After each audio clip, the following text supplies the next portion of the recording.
Persona 3 is showered with an enormous amount of themes and ideas revolving around the idea of life and death, and it wasn't something I caught onto until a while later after beating the game, but no, it really just shoves it in your face. Not in a bad way of course, but literally the intro just shows it. Remember you are mortal, the definition of memento mori, remember that you will die. These ideas play into the story heavily with how that idea affects the characters, both villains and heroes. As humans, we recognize that we can live for a couple of decades, but it's pretty obvious that we're going to die, and the story uses the idea in a way to convey it in a physical form. What do you do if you know you're going to die? Everyone reacts differently to this, of course, and of course each reaction is completely understandable depending on the way they lived. When you recognize that there is an end, then what's the point? What's your purpose in life and why should we keep going? And surprisingly, I think the one character that represents this question and also answers it is a character that isn't even human.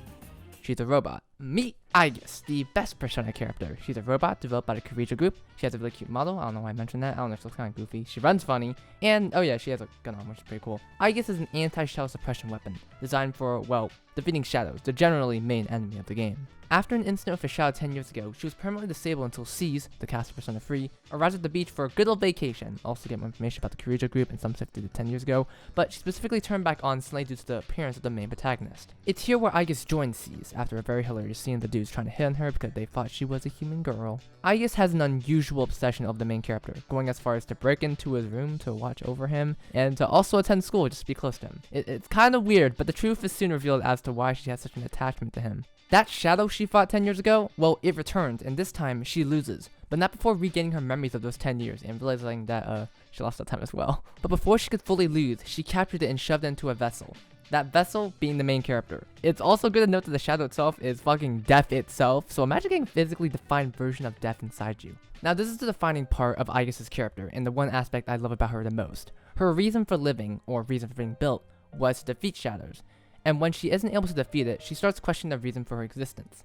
Now, Aigis' personality in the story up to this point is one who can be a bit blunt with their words and also not socially understand some concepts, which I mean is pretty obvious to see some of the shit she does. But, for example, there's a point in the story where one of the characters fears death, but Aigis responds with that it doesn't matter if she dies because she can just be rebuilt, with Yukari retorting that, telling her not to say that because she's just a human like them. With her being defeated and slowly gaining self-awareness due to her time to cast, she slowly starts thinking about why she's here and her purpose. During this moment of the game, there's essentially going to be an entity that wipes them all out by early next year, and they're being given a choice to either erase their memories and live their lives peacefully, or keep their memories, know that they're going to die, and that putting up a fight is futile because they are dealing with essentially a god. Aigis herself requests that everyone choose to forget their memories, and to live a life of peace, because she doesn't want anyone to suffer anymore, especially after what she did to the main character. And what we get is one of the best scenes in Persona. I haven't played 5 yet, so I don't spoil, but this scene right here is perfect. Why fight when you know that you can't win? What is the purpose of that? Why are you wasting your lives? We're not wasting our lives. We're just planning for the future. Right, Ken? Right. I don't understand. It must be because I don't possess a life. This has nothing to do with having a life. I'm a machine. A machine that was created to protect humans from shadows. But I can't fulfill that mission with the powers I was given. So then, what is my purpose now? Could someone please tell me?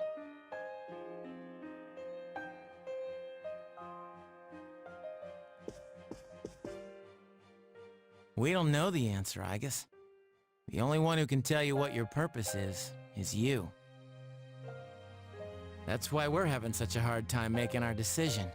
There's just no easy answer. But as long as we're alive, we have to do something. When we see others hurting, we want to help them. So that's our purpose. Can finding one's purpose really be so simple?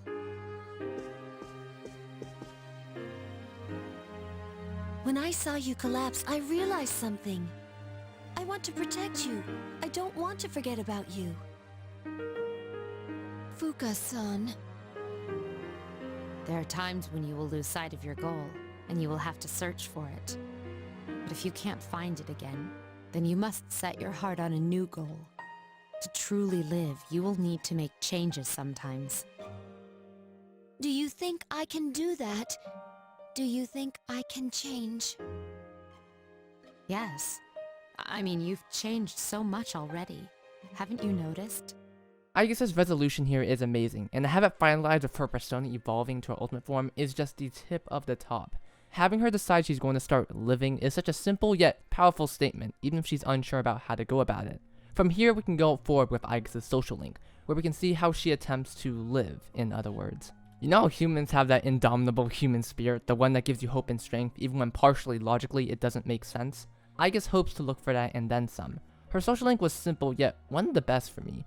Her social link revolves around the purpose of life, specifically with an old lady and her cat. There are things she can't really grasp, and she essentially goes for the stages of human emotion and how goddamn conflicting it is. There's something special about Aigis just talking about the sun and the sky and just questioning simple things like why is the sun strong at certain points and just overall admiring nature. It's something we naturally do, but to have someone representing those direct thoughts really paint a realization to our heads. And how she connects the changing atmosphere to the changing of humans and lives is perfect. Can't you tell she's perfect? When all is said and done, her character arc ends beautifully. She realizes that she doesn't fully understand everything. Everything is different. No day is the same. It's filled with pain. Lots of it, perhaps. We spend our time making friends, getting closer to our loved ones, just to inevitably have it all be gone and leave us alone. But that's okay. Life isn't infinite. Everything must come to an end, including our lives. But it's precisely because of that that we shouldn't waste our lives. It's something special to spend it with others. The joy of being alive, that's what she discovers. At the end of the game, oh actually I'm just gonna let it play for you. After fighting alongside you and facing the world's end, I finally began to understand what it means to live. Thinking for yourself, not running away, accepting the inevitable. All things eventually come to an end. Every living thing will one day disappear.